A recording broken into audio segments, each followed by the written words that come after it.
बोलिए भागवत स्वरूप भगवान की जय। ओम श्री परमात्मा ने नमः।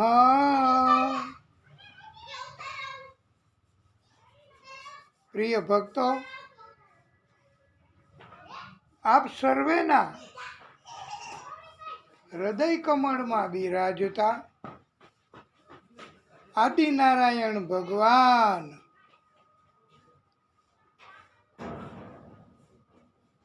વિષ્ણુ પરમાત્મા પરમ કૃપાળુ એમને કોટાનો કોટી દંડવત પ્રણામ।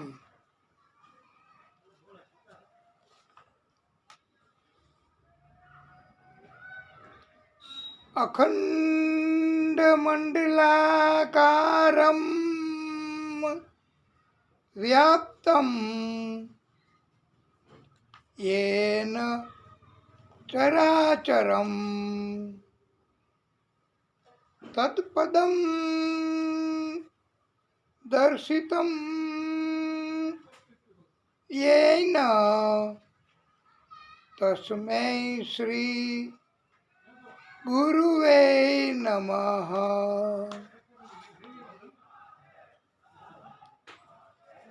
रामाय रामभद्राय रामचंद्राय वेधसे रघुनाथ नाथाय सीतायाः पतये नमः।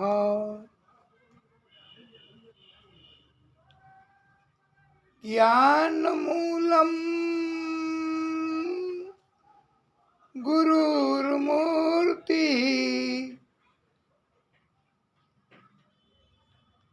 पूजामूलं गुरुर्पदम् मंत्रमूलं गुरुर्वाक्यं मोक्षमूलं गुरुः कृपा।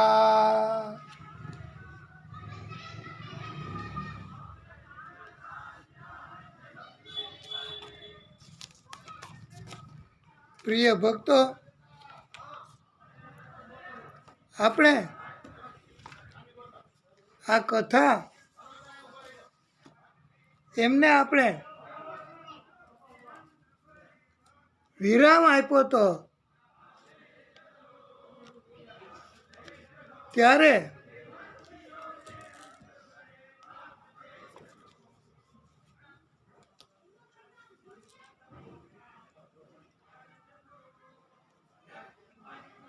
આપને ખબર છે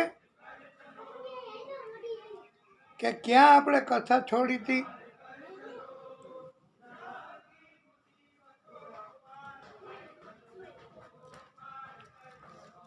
પણ આપ ચિંતિત નહીં થતા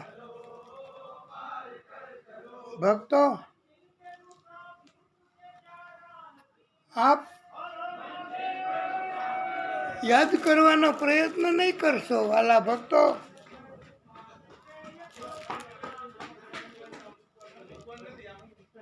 કથા આપણે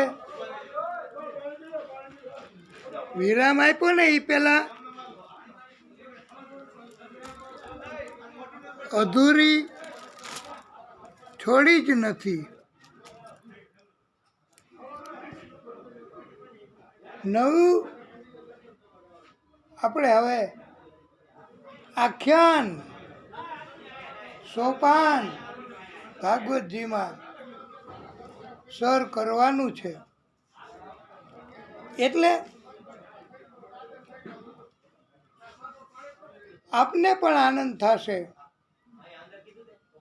કે નવી કથા કહેવાની છે. મહાભારતના યુદ્ધમાં કૌરવો તથા પાંડવોના ઘણા બધા વીરો મૃત્યુ પામ્યા હતા. દાદા ભીમસેનની ગદાથી પ્રહાર થયો. દુર્યોધનની જાંઘ તૂટી ગઈ હતી. દુર્યોધન લોહી લોહાણ હાલતમાં મેદાનમાં પડ્યો હતો. કેવી સ્થિતિ કહેવાય વાલા ભક્તો! આખી જિંદગી જેણે સ્વાર્થ, કપટ, કાવતરા કર્યા, એની આ કેવી સ્થિતિ થઈ કહેવાય. આ સમયે એમને લોહી લોહાણ હાલતમાં જાંઘ તૂટી જાય અને પડ્યું રહેવું પડે આખી રાત. આ બધું કર્મ, નહીં તો બીજું શું?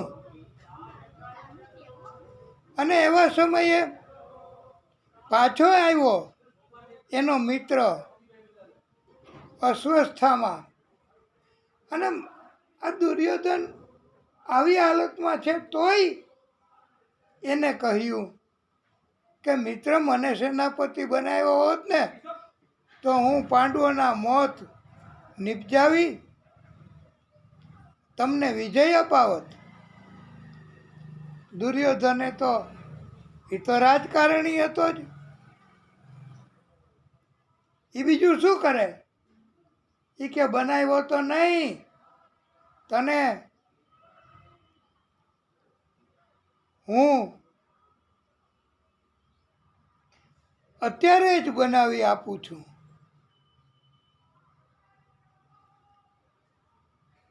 સેનાપતિ. અને પછી જાંઘમાં લોહી હતું, એને નીચે લોહી હતું, તો એ લોહીથી એને ચાંદલો કરીને નિયુક્ત કર્યો.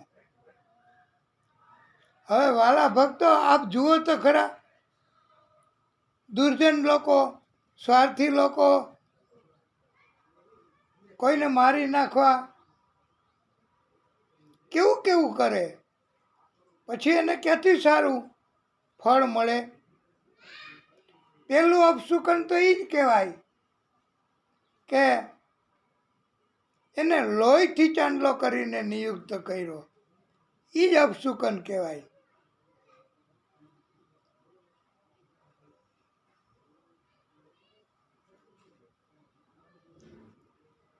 દુર્યોધને કહ્યું, મિત્ર,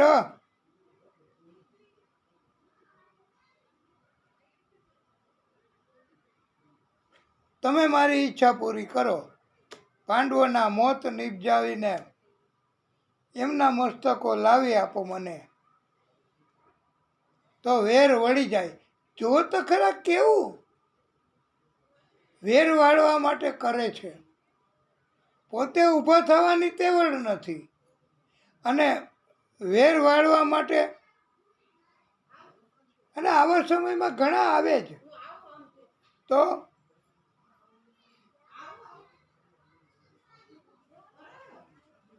પછી અસ્વસ્થામાં ખુલ્લી તલવાર લઈને રાતના નીકળ્યો.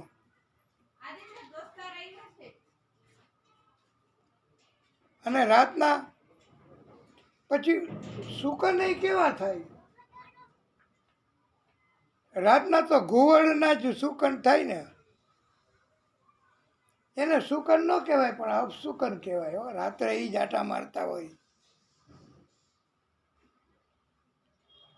ભગવાન શ્રી કૃષ્ણને ખબર પડી ગઈ કે દુર્યોધન અને અસ્વસ્થામાં એ આવી રીતે કર્યું છે કાવતરું, અને અસ્વસ્થામાં નીકળી પડ્યો છે.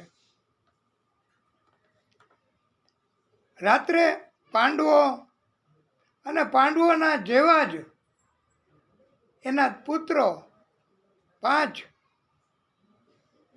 અર્જુનનો પુત્ર અર્જુન જેવો, ભીમનો પુત્ર ભીમ જેવો,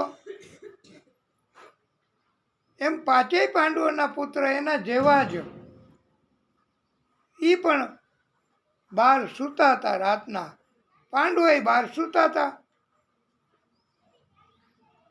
ભગવાને આવીને કહ્યું, ચાલો પાંડવો.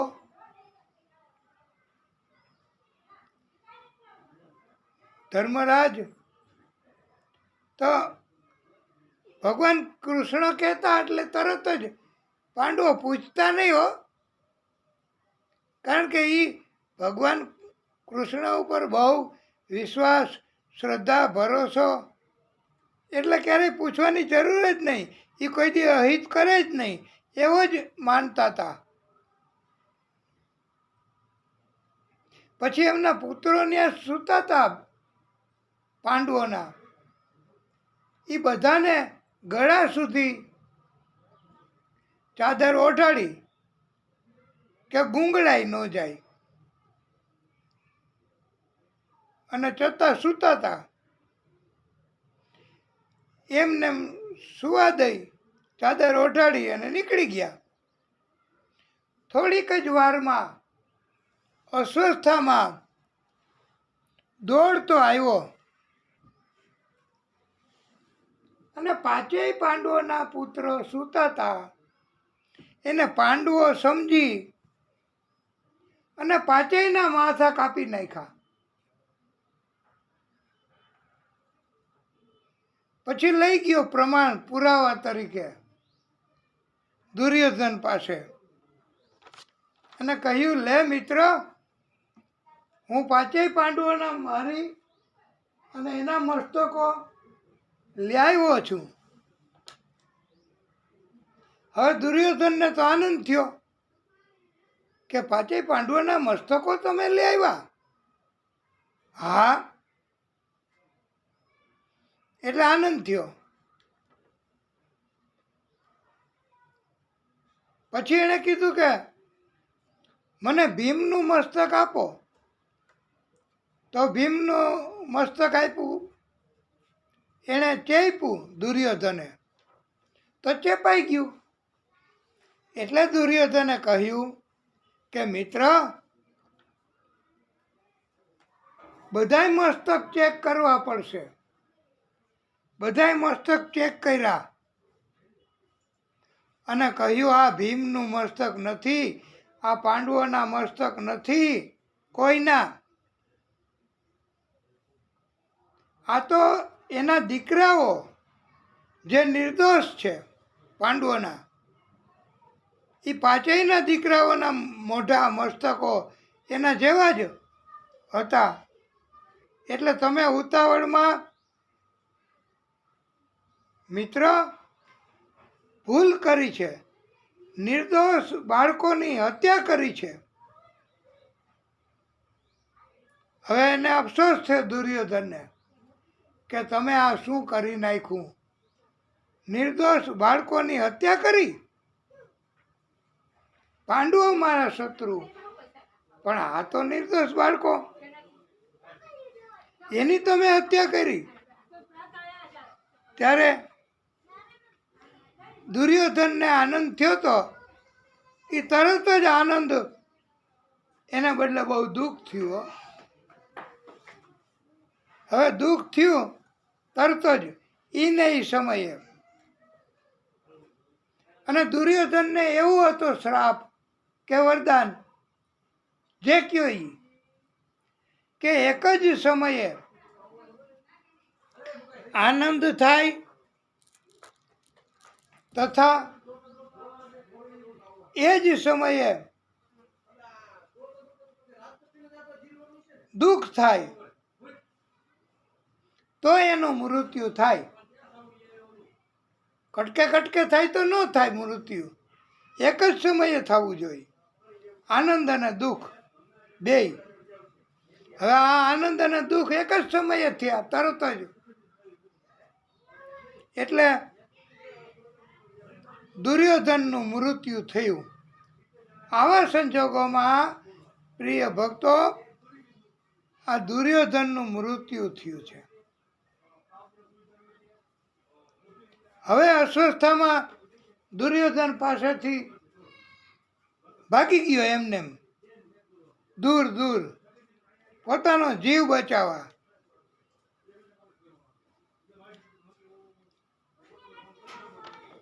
દ્રૌપદીને ખબર પડી કે એમના બાળકોની કોઈએ રાત્રે હત્યા કરી છે. આ પાંચેય હતા એ દ્રૌપદીના જ દીકરા, પાંડવોના દીકરા એટલે દ્રૌપદીના દીકરા. દ્રૌપદીને ઘણું દુઃખ થયું. અર્જુને પણ આશ્વાસન આપ્યું અને કહ્યું કે હે કલ્યાણી, હું આ હત્યારાને શોધી તમારા ચરણમાં રજૂ કરીશ. તમે એના મસ્તક ઉપર પગ દઈ અને પછી તમે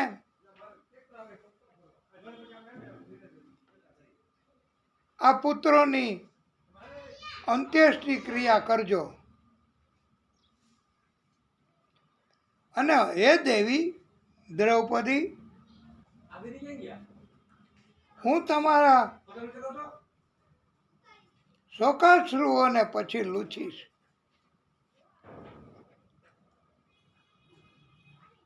અર્જુને પ્રતિજ્ઞા લીધી કે જો હું આ અપરાધીને તમારા ચરણમાં રજૂ ન કરી શકું તો હું પોતે અગ્નિમાં બળી અને મૃત્યુ કરીશ.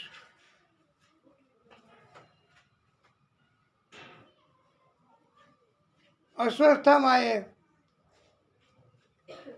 નાસ્તો તો દૂર દૂર ત્યારે જોયું કે અર્જુન પાછળ આવે છે.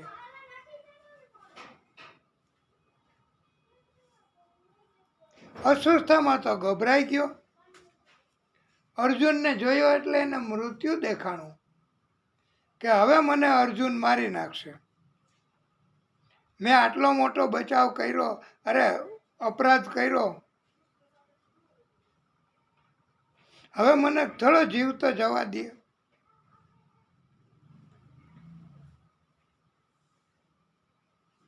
પછી તો એણે પોતાના બચાવ માટે અસ્વસ્થામાએ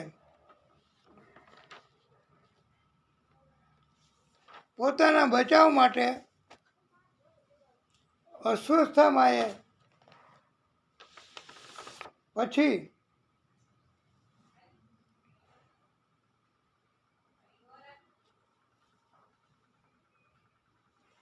એની શક્તિ છોડી કે જે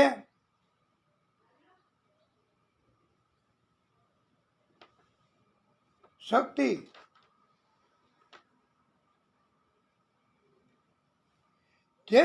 એમણે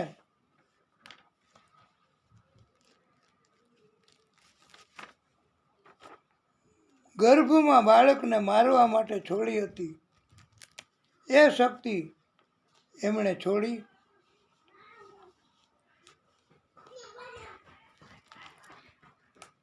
અને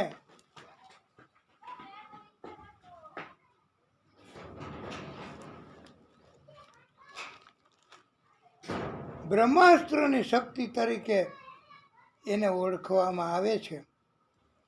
એ જ્યારે છોડવામાં આવે બ્રહ્માસ્ત્રની શક્તિ, ત્યારે એ પોતાનું કામ કર્યા વગર પાછી ન ફરે.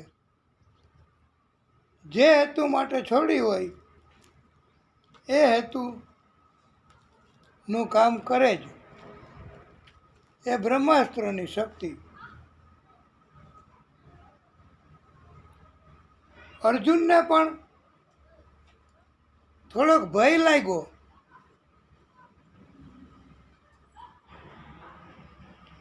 શ્રી કૃષ્ણ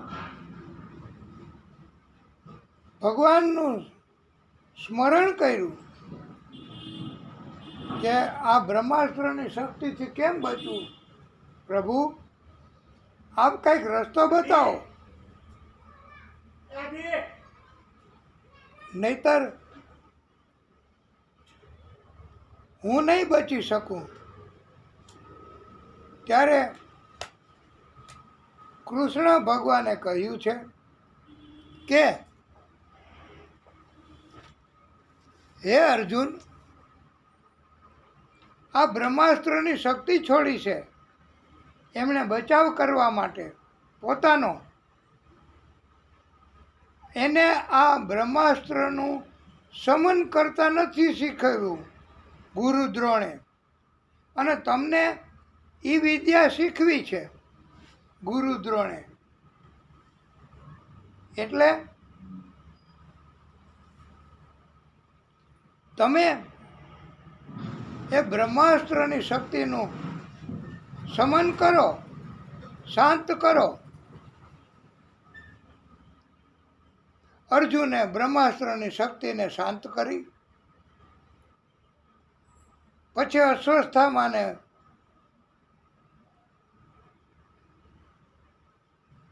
દોરડાથી બાંધી પશુની જેમ ઢસડીને લઈ આવ્યા, દ્રૌપદીની પાસે રજૂ કર્યો. અશ્વસ્થામાં બોલી ઉઠ્યા, પણ અશ્વસ્થામાનું કોણ સાંભળે? અને એને ખબર હતી કે મારું હવે મૃત્યુ જ થવાનું. દ્રૌપદી એમણે જોઈ અશ્વસ્થામાને અને કહ્યું, દ્રૌપદીએ ઉવાચ ચાસ હંત્યસ્ય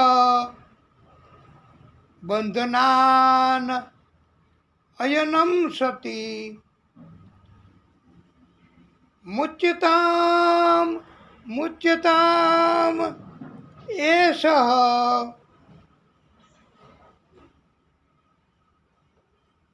બ્રાહ્મણો નિતરામ ગુરુ. છોડી મૂકો, છોડી મૂકો આને. એટલે બે વાર એટલા માટે કીધું વાલા ભક્તો કે ચોક્કસ નિર્ણય છે મારો, એટલે બે વાર કીધું. છોડી મૂકો, છોડી મૂકો એટલે છોડી જ મૂકવાનો નિર્ણય છે, બીજો હું કોઈ નિર્ણય નહીં કરું. અને કહ્યું કે આ તો બ્રાહ્મણ છે,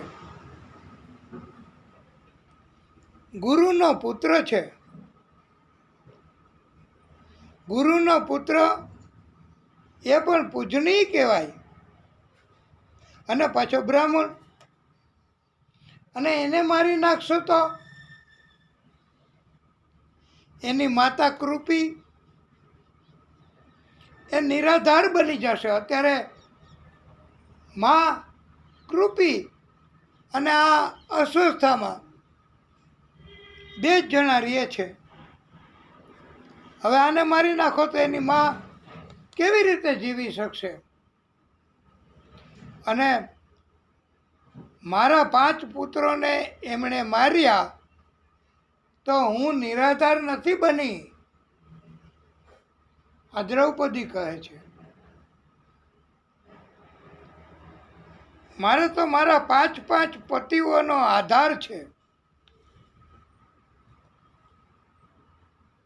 અર્જુન મૂંઝાઈ ગયા કે હવે શું કરવું, મારી પ્રતિજ્ઞાનું શું? અને પ્રતિજ્ઞા નહીં પૂરી કરું તો મારે બળી મરવું પડશે. આને ન મારું તો. હવે ભગવાન કૃષ્ણને કહ્યું, બધાએ પાંડવોએ એને કે કૃષ્ણ, તમે કાંઈક રસ્તો કાઢો આનો. આ તો ધર્મ સંકટ. આપણે નથી કહેતા ઘણી વાર બહુ એવું થાય, આમ કરવું કે આમ કરવું, આમ કરવું કે આમ કરવું, એવો દ્વૈતવાદ ફેલાય ને એને કહેવાય ધર્મ સંકટ. કે આમ કરવું કે આમ કરવું કાંઈ ખબર નથી પડતી. અને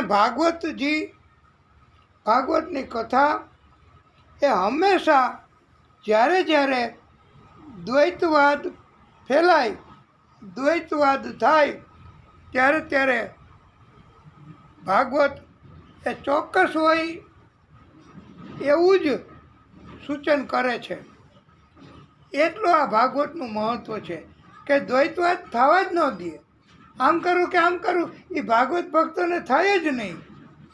આ દ્રૌપદી એમણે નિર્ણય કર્યો ચોક્કસ, મુચ્યતામ મુચ્યતામ, છોડી દો આને. એટલે આવો દ્વૈતવાદ હોય જ નહીં કે છોડી દેવું, માર દિયા જાય કે છોડી દિયા જાય, એવું કાંઈ નહીં, બસ છોડી જ મૂકો. એટલે ભગવાન કૃષ્ણ હવે એમને રસ્તો આનો શું કરવો, ન મારવો કે મારવો. ત્યારે કૃષ્ણએ કહ્યું છે કે મેં શાસ્ત્રોમાં, વેદોમાં આનો રસ્તો કહ્યો છે, એ પ્રમાણે કરો. બ્રાહ્મણને મરાય નહીં. કૃષ્ણએ કહ્યું બ્રાહ્મણને મરાય નહીં એટલે એનું મૃત્યુ ન કરાય, બ્રહ્મ હત્યાનું પાપ લાગે. એટલે બ્રાહ્મણને મરાય નહીં. ભલે ને ગમે એવા અપરાધી હોય, ગમે તેવો અપરાધ કર્યો હોય, પાપ કર્યું હોય, તો એ બ્રાહ્મણને મરાય નહીં. આતતાઈન વધાણ, પણ અપરાધી હોય એનો વધ કરી શકાય. એ કેવી રીતે, તો એ પણ કહ્યું છે કૃષ્ણએ. બ્રહ્મબંધુ ન હંતવ્ય આતતાઈ વદાહણ મયૈવ ભય મામ નાતમ પરિપાહ્ય નુશાસનમ. આ શ્લોક એનો અર્થ પણ સમજાયો કૃષ્ણએ. ભાગવતમાં પણ છે, બ્રાહ્મણને મારી ન નખાય, મૃત્યુ ન કરાય, પણ આતતાઈને મારી નાખવો જોઈએ બ્રાહ્મણને. એટલે એની અંદરનો આતતાઈ હો, એને મારી નાખવો જોઈએ.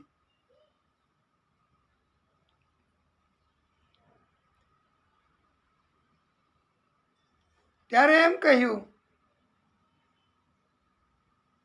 કે તમે આવી રીતે બ્રાહ્મણ સાથે વર્તન કરો તો અર્જુન સમજી ગયા અને ભગવાનને જે પ્રમાણે સૂચન કર્યું એ પ્રમાણે અર્જુને કર્યું. એટલે બ્રાહ્મણની અસ્વસ્થામાંની હત્યા પણ થઈ કહેવાય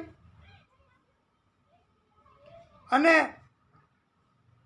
એની બ્રહ્મ હત્યાનું પાપે ન લાગે અને અર્જુનની પ્રતિજ્ઞા પૂરી થઈ જાય. એવું અર્જુને કર્યું. કેવું કર્યું તો એ આપ બરાબર ધ્યાનથી સાંભળો પ્રિય ભક્તો. અર્જુન સહસા અજ્ઞાય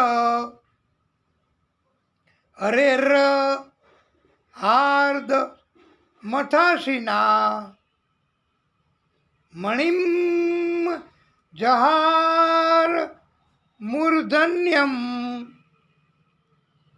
દ્વિજસ્ય સહમૂર્ધજમ.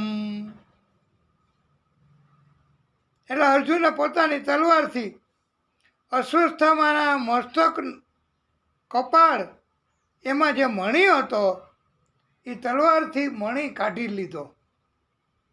એક કામ અર્જુને કર્યું, અને એ મણીના કારણથી જ અસ્વસ્થતામાં બધું કરતો હતો, પરાક્રમને બધું એ હવે બંધ થઈ ગયું.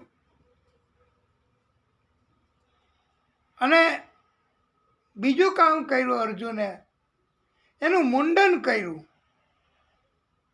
અસ્વસ્થતામાંનું, અને એમનું અપમાન કર્યું અને કાઢી મૂક્યો અપમાન કરીને.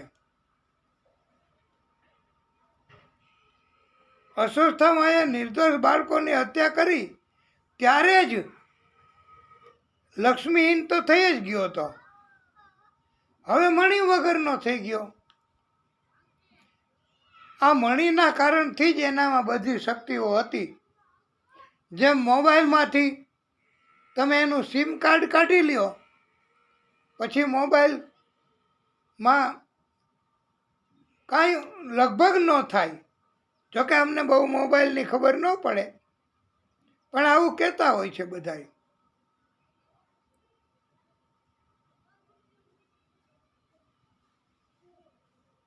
અસ્વસ્થતામાંની બધી શક્તિ વહી ગઈ, એને છાવણીમાંથી બહાર કાઢી મૂક્યો. અને ભાગવતકારોએ કહ્યું છે, વપનમ દ્રવિણા દાનમ સ્થાનાન નિર્યાણમ તથા યશ હિ બ્રહ્મબંધૂનામ વધો નાન્યો અસ્તિ દૈહિક.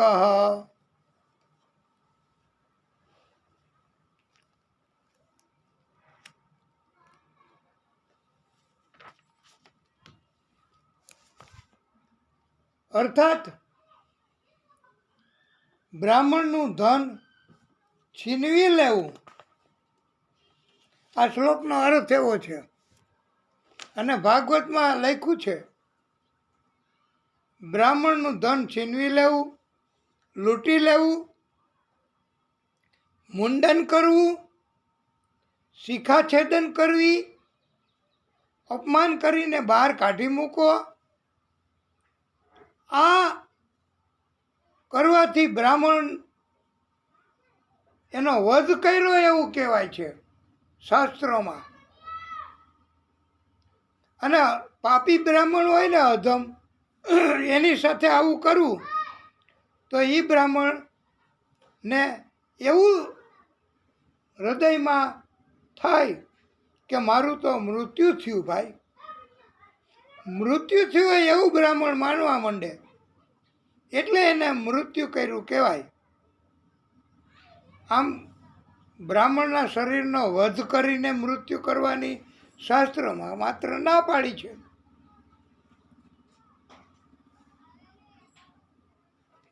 ઉત્તરાના ગર્ભમાં પાંડવ વંશનો ગર્ભ હતો, તેને એ ઉત્તરા છે ને અભિમન્યુની પત્ની, ઉત્તરા એના ગર્ભમાં પાંડવનો અંતિમ વારસ હતો. પછી અભિમન્યુ તો એમ કહેવાય છે કે મરાઈ ગયો યુદ્ધમાં. હવે આ ઉત્તરા એક, અને એના ગર્ભમાં છે. હવે એ જો વંશ જળવાય અને એને જન્મ આપે તો પાંડવોનો વંશ રહે, નહીતર ન રહે. એટલે ગર્ભમાં હતો પાંડવોનો વંશ, એને જ કેમ મારી નાખવો? આ તમે જુઓ કે દુષ્ટ લોકો હંમેશા કોકનું નુકસાન કરવાના, મૃત્યુ કરવાના જ કાવતરાઓ કરતા હોય. પછી પરિણામ શું આવે એ તો આપણે બધાય દરેક અધ્યાયમાં દરેક વખતે કહેતા જાશું. અસ્વસ્થતામાં એ બ્રહ્માસ્ત્રની શક્તિ છોડી. બોલો પાછી. હવે આ પેલા આ શક્તિ બ્રહ્માસ્ત્રની છોડી કે પેલી છોડી, હવે એ બાબતમાં આપણે ન પડીએ, પણ આપણે એટલી જ કથામાં ધ્યાન આપવાની વાત કે અસ્વસ્થામાં એ ઉત્તરાના ગર્ભમાં પાંડવોનો વારસ હતો, વંશ હતો, એને મારી નાખવા માટે શક્તિ બ્રહ્માસ્ત્રની છોડી. અને આપણે વિચાર કરીએ વાલા ભક્તો, તો એમ લાગે કે પહેલી શક્તિ બ્રહ્માસ્ત્રની આયા કરી એના ગર્ભમાં, એમ ગોઠવી શકાય. અને પછી તો છોડી શક્તિ અર્જુનને મારવા માટે. તો એમાં તો એને પછી બધી શક્તિઓ લઈ લીધી અને એનું મૃત્યુ કર્યું. એટલે પછી હવે બીજી વાર એ પછીનો આ ક્રમ નથી, આ પહેલાંનો ક્રમ લાગે છે.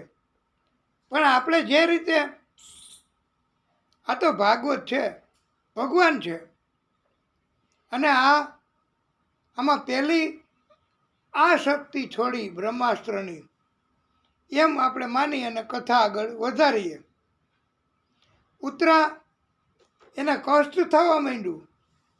બ્રહ્માસ્ત્રની શક્તિ ગઈ, એના ગર્ભમાં હતો બાળક, ગર્ભ એ બંને વચ્ચે જાણે એમ ન યુદ્ધ થતું હોય, અને પીડા થવા માંડી ઉત્તરાને. ઉત્તરાએ તો કૃષ્ણની મદદ માગી. શ્રી કૃષ્ણને સ્મરણ કરીને ઉત્તરાએ કહ્યું, કારણ કે સંસ્કાર જ પાંડવોના એવા હતા, કુંતાજીના બધાયના, કે કૃષ્ણને પૂછીને કરવું, કૃષ્ણની મદદ માગવી દરેક વખતે. ત્યારે આ તબક્કે ઉત્તરાએ પણ કૃષ્ણને જ કહ્યું, પાહી પાહી મહાયોગીન દેવ દેવ જગતપતે નાન્યમ ત્વદભયમ પશ્યે યત્ર મૃત્યુ પરસ્પરમ. અને બીજો શ્લોક સાથે સાથે લેવાનો છે. અભિદ્વિતીમામિષ સરસ્તપ્તા યશો વિભો કામમ દહતું મામ નાથ મામે ગર્ભો નિપાત્યતામ. આ કૃષ્ણને સ્તુતિ કરી, કૃષ્ણને પ્રાર્થના કરી. આ બે શ્લોકનો અર્થ એવો છે કે હે દેવાધિદેવ જગદીશ્વર, આપ મહાયોગી છો, આપ અમારું રક્ષણ કરો, આપ અમારું રક્ષણ કરો. આપના સિવાય આ લોકમાં મને હે કૃષ્ણ ભયમુક્ત કરનાર કોઈ નથી.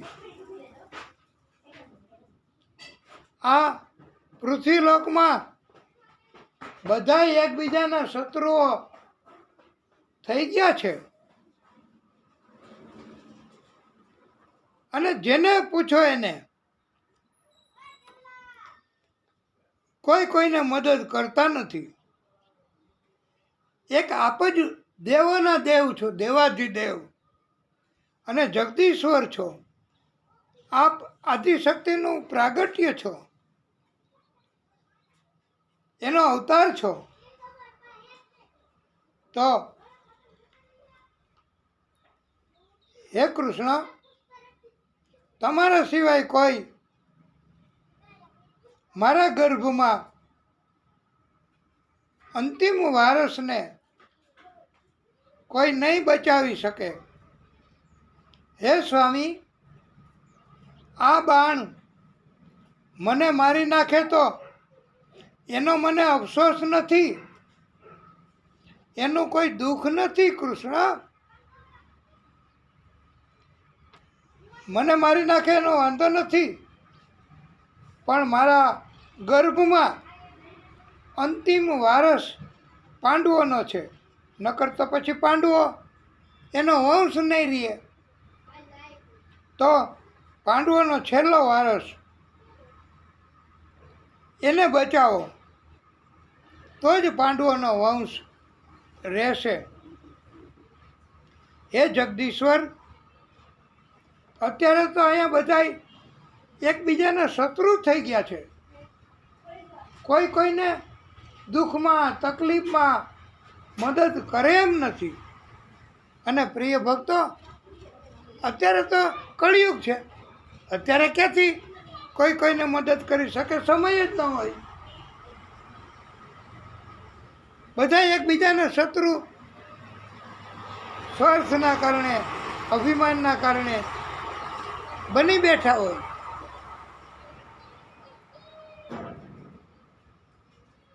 અને એમ કહેવામાં આવ્યું છે કે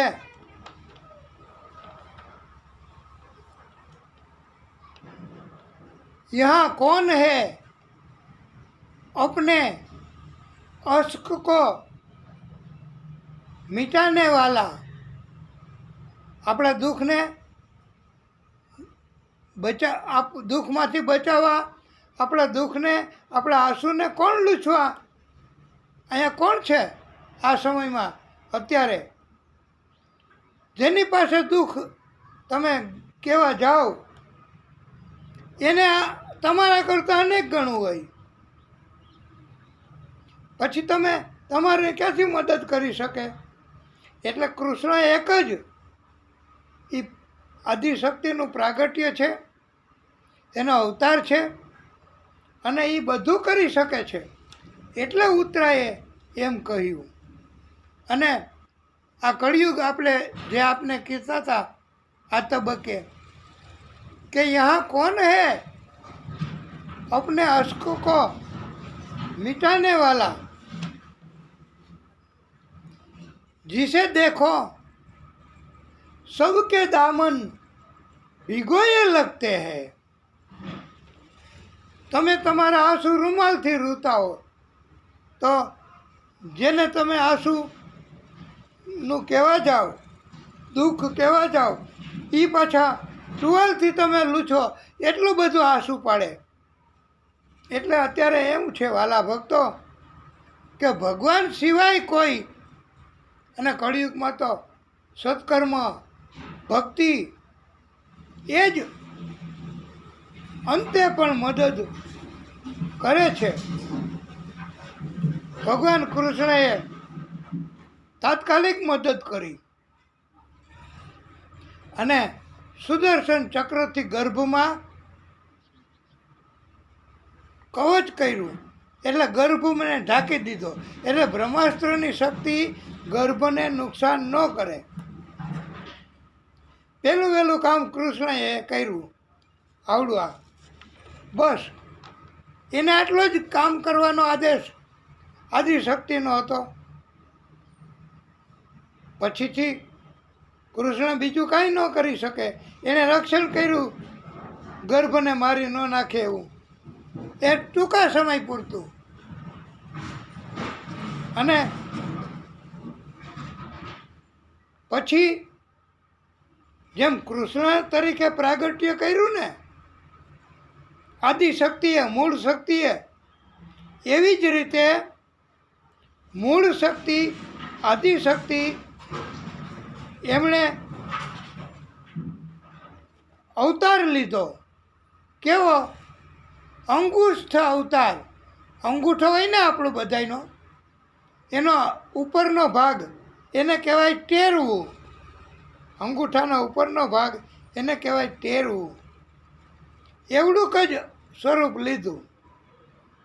એ એટલા માટે પ્રિય ભક્તો આદિશક્તિએ અંગુષ્ઠ અવતાર લીધો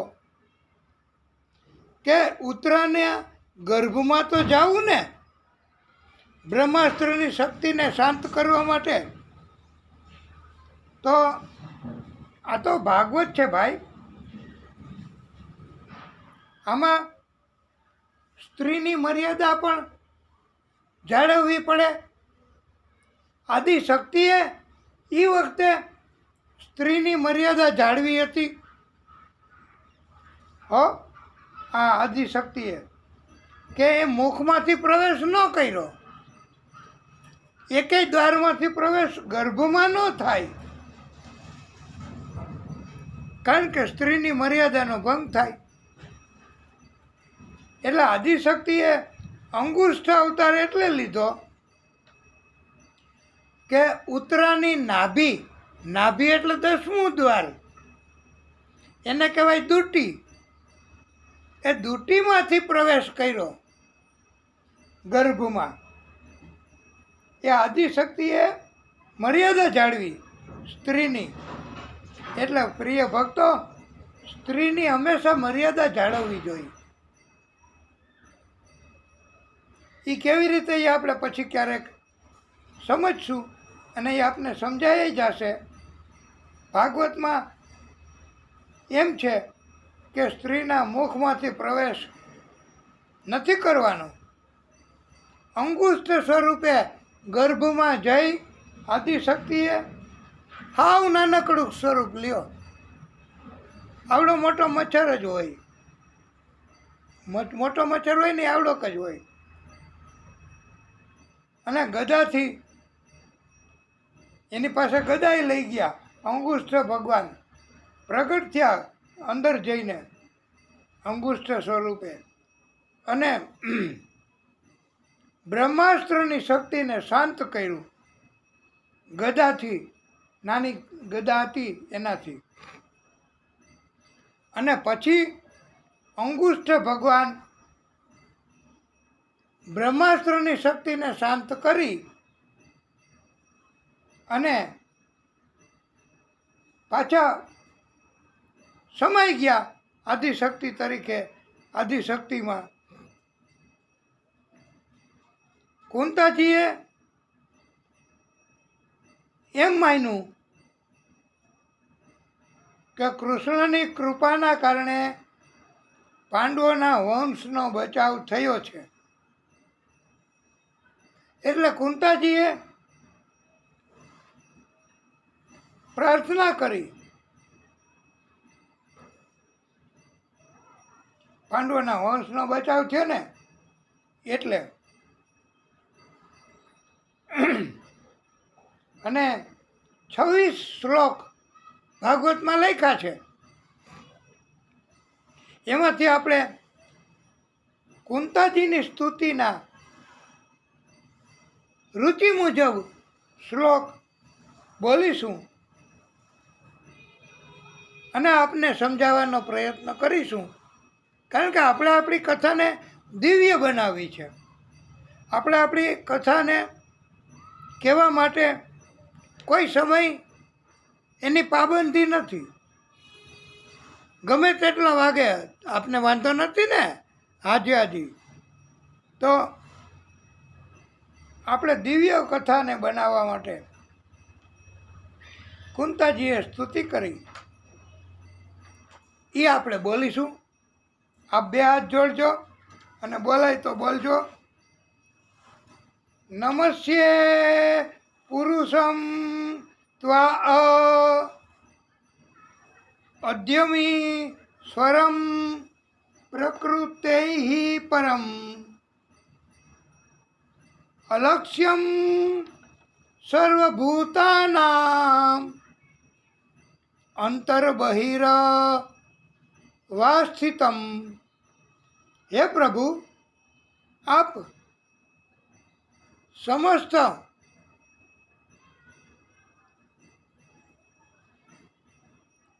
જીવોની બહાર અને અંદર વસો છો. આ કેવડી મોટી સ્તુતિ કહેવાય. કેવા શબ્દો આ ભાગવતમાં લખ્યું છે કે જીવની અંદર અને બહાર તમે બહારે છો જગતમાં અને જીવની અંદરે છો. ઇન્દ્રિયોથી જીવોને જોઈ શકતા નથી. આપ પ્રકૃતિથી પર છો પ્રભુ. આપ આદિપુરુષ પરમેશ્વર છો પ્રભુ. તેથી આપને અમે જોઈ શકતા નથી. હે પ્રભુ, નમસ્કાર કરું છું આપને. બીજો શ્લોક કહ્યો છે, કૃષ્ણાય વાસુદેવાય દેવકી નંદનાય ચ નંદગોપ કુમારાય ગોવિંદાય નમો નમઃ.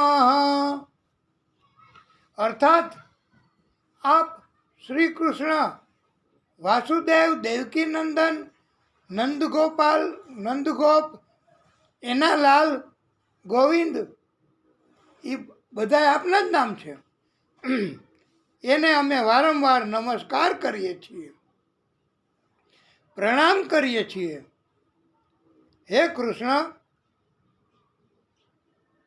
બીજો શ્લોક કુંતાજી સ્તુતિ કરતા કહે છે, નમઃ પંકજ નાભાય નમઃ પંકજ માલિને નમઃ પંકજ નેત્રાય નમઃ પંકજ અગ્રયે.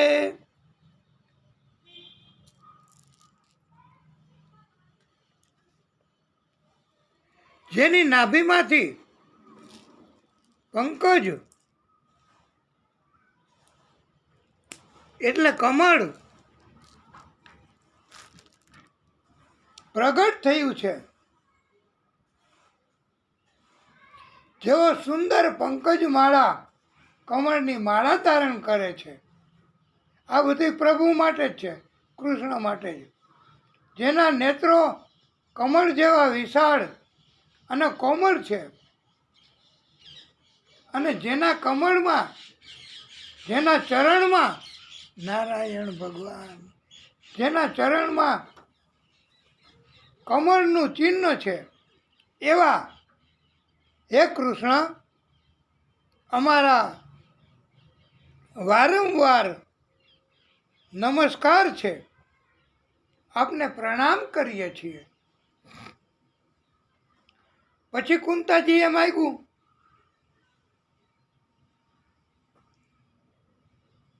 અને સ્તુતિ કરી, વિપદઃ સંતુ ન સસ્વત તત્ર તત્ર જગદ્ગુરો ભવતો દર્શનમ યત સ્યાદ પુનર્ભવ દર્શનમ. આનો અર્થ એવો છે પ્રિય ભક્તો કે હે જગતગુરુ, અમારા જીવનમાં હંમેશા વિપત્તિ આવે, વિપદા આવે. વિપદા એટલે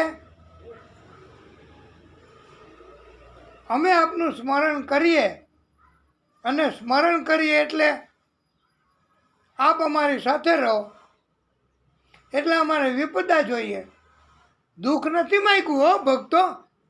ઘણા કથામાં એમ કહેતા હોય કે કુંતાજીએ દુઃખ માંગ્યું હતું, ડગલે ને પગલે દુઃખ આપજો તો અમે તમને યાદ કરશું, અને યાદ કરશું ને ભક્તિ કરશું તો તમે મદદ કરશો.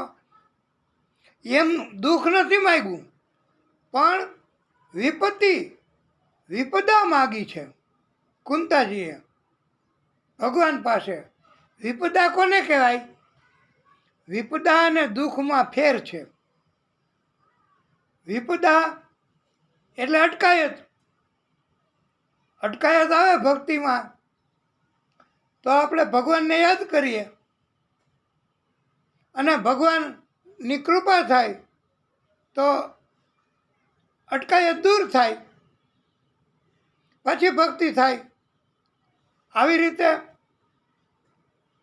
વિપદા એટલે વિપત્તિ તો દૂર કરી શકાય, પણ દુઃખ હોય ને, દુઃખ ભગવાન પાસે દુઃખ છે જ નહીં. દુઃખ માગ્યું જ નથી, અને દુઃખ માગીએ કોઈ તો કાંઈ ભગવાન ભેગા રહીએ એવું નથી. ભક્તિ કરે તો ભગવાન ભેગા રહીએ. એટલે ભક્તિ સતત કરવાની એવું માગ્યું છે.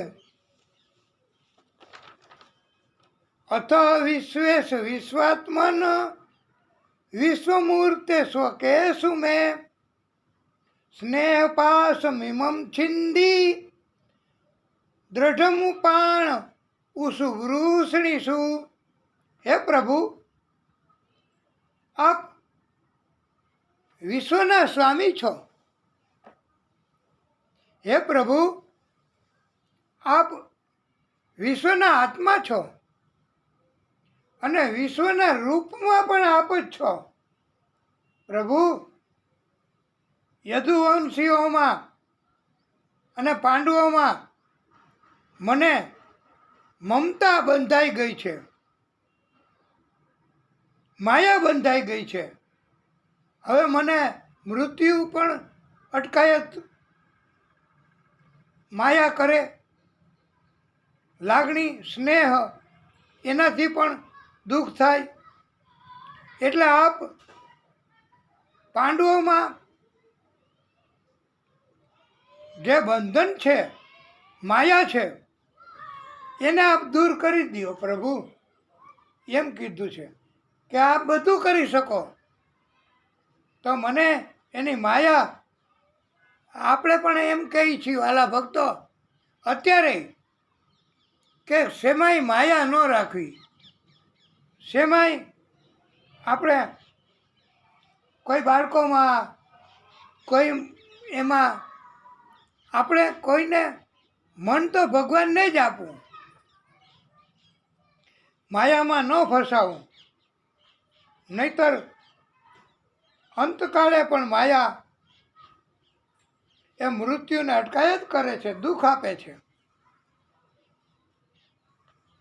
વાલા ભક્તો, આ કુંતાજીની સ્તુતિ.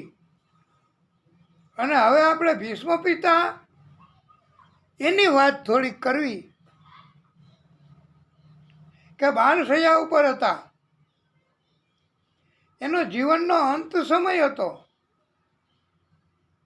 કૃષ્ણએ કહ્યું હાલો, પાંડવોને બધાય, કુંતાજીને, દ્રૌપદીને બધાય ગયા ભીષ્મ પિતાને દર્શન આપવા.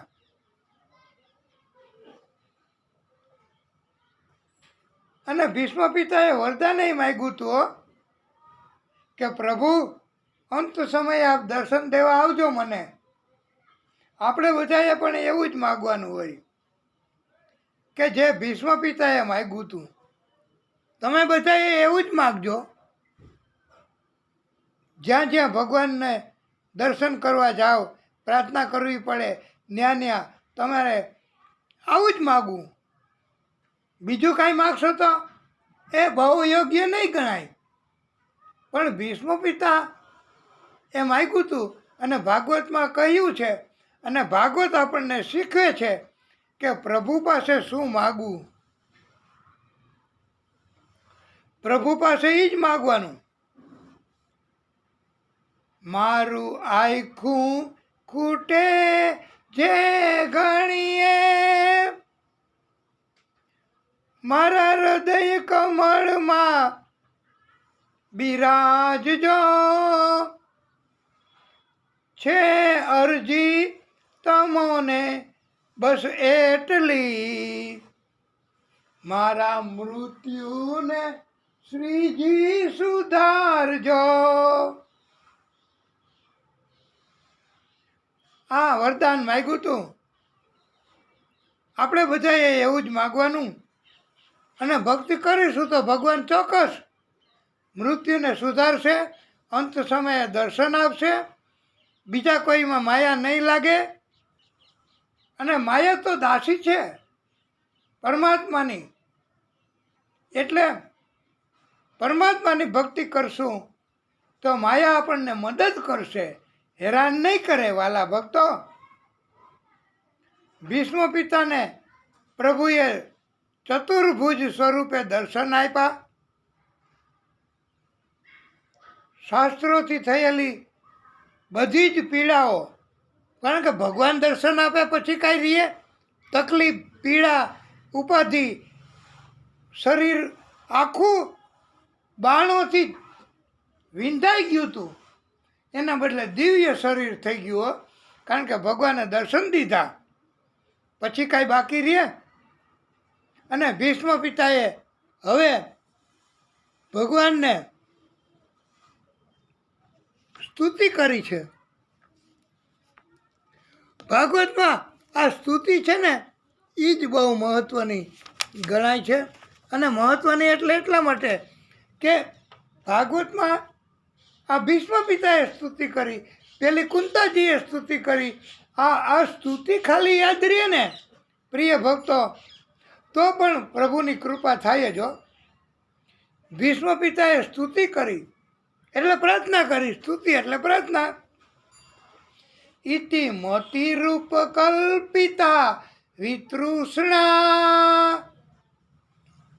ભગવતી સાત્વત પુંગવે વિભૂમની સ્વસુખમુપગતે ક્વચિત વિહર્તુમ પ્રકૃતિ મુપેયુષી યત ભવ પ્રવાહ. આનો અર્થ એવો થાય છે કે હે ભગવાન, હે પ્રભુ, મારે એક કન્યા છે, એ હજી કુંવારી છે, મેં કોઈને આપી નથી, એ મારે આપને આપી છે. તો બધાને એમ થયું કે લે, તમે તો લગ્ન નહીં કરવાની પ્રતિજ્ઞા લીધેલી અને તમારે કન્યા, અને તમે પ્રભુને આપવા માગો છો. ત્યારે ભીષ્મ પિતાએ ખુલાસો કર્યો છે કે બુદ્ધિરૂપી કન્યા, બુદ્ધિ એટલે મન, મન તો આપણે ભગવાનને જ આપવું. બીજા કોઈને એમ બુદ્ધિ આપશું ને, આપણી બુદ્ધિ બીજા કોઈને આપશું તો પ્રિય ભક્તો એ બુદ્ધિનો દુરુપયોગ કરે. ભગવાનને બુદ્ધિ આપો, ભગવાનને મન આપો તો ભગવાન દુરુપયોગ ન કરે, ભગવાન સદુપયોગ કરે. એટલે ભગવાનને અંત સમયે આપણામાં મગજ બુદ્ધિ એ આપણે પ્રભુને અર્પણ કરવી એવું કહ્યું છે ભાગવતમાં. એટલે ભીષ્મ પિતાએ કીધું કે મારી મતિરૂપી કન્યા, બુદ્ધિરૂપી કન્યા એને મારે આપી છે, આપ એનો સ્વીકાર કરો. અને પ્રભુ એમણે પ્રાર્થના સાંભળી છે. ભીષ્મ પિતાએ આગળ કહ્યું છે, ત્રિભુવન કમલમ તમાલવર્ણમ રવિકર ગૌરવ રાજબરમ દધાને વપુરલક કુલાવૃતાન નાબજેમ વિજય સખે રતિરસ્તુ મેં અન્વદ્યા. એટલે જેનું શરીર, આ બહુ અઘરું છે હો આ ગાવું કે સ્તુતિ, એની કથા એ પણ જરાક અઘરી છે વાલા ભક્તો, તો સમજવામાં જરા ધ્યાન આપજો. ત્રિભુવન સુંદર, એનું શરીર બહુ સુંદર છે, તમાલ જેવો રંગ છે શરીરનો. સૂર્યના કિરણરૂપી પિતાંબર પ્રભુનું લહેરાય છે, કમળ જેવા મુખ ઉપર વાકડિયા વાળની લટો ફરકે છે તથા અર્જુનના સખા કૃષ્ણ મારી પ્રીતિ થાય તેવી ભીષ્મ પિતા કહે છે કે મારી પ્રાર્થના છે. દિવ્ય સ્તુતિ કરી ભીષ્મ પિતા એમણે ભીષ્મ પિતા નહીં, ઈચ્છા મૃત્યુનું વરદાન હતું વાલા ભક્તો. એ આ સાથે સાથે આપને ધ્યાનમાં મૂકવાનું છે કે હવે ભીષ્મ પિતાએ એ મૃત્યુને આવકાર્યું છે અને ભીષ્મ પિતા એમણે પોતાનો પ્રાણ છોડ્યો છે પ્રાર્થના કરીને. પછી તો યુધિષ્ઠિર હસ્તિનાપુર ગયા, કૃષ્ણ દ્વારકા સિધાવ્યા અને કૃષ્ણ દ્વારકાના રાજા નહીં પણ દ્વારકાના નાથ બન્યા છે અને યુધિષ્ઠિરજીએ પછી રાજ્ય કર્યું છે. આપણે પ્રિય ભક્તો હવે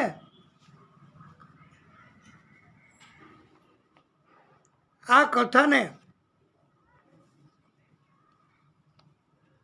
અહીંયા વિરામ આપીશું અને પછી આગળની કથા કહીશું.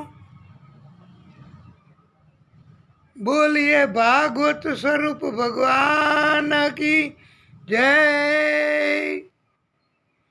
બાલકૃષ્ણ લાલ કી જય. આદિનારાયણ ભગવાન કી જય. કથાને વિરામ.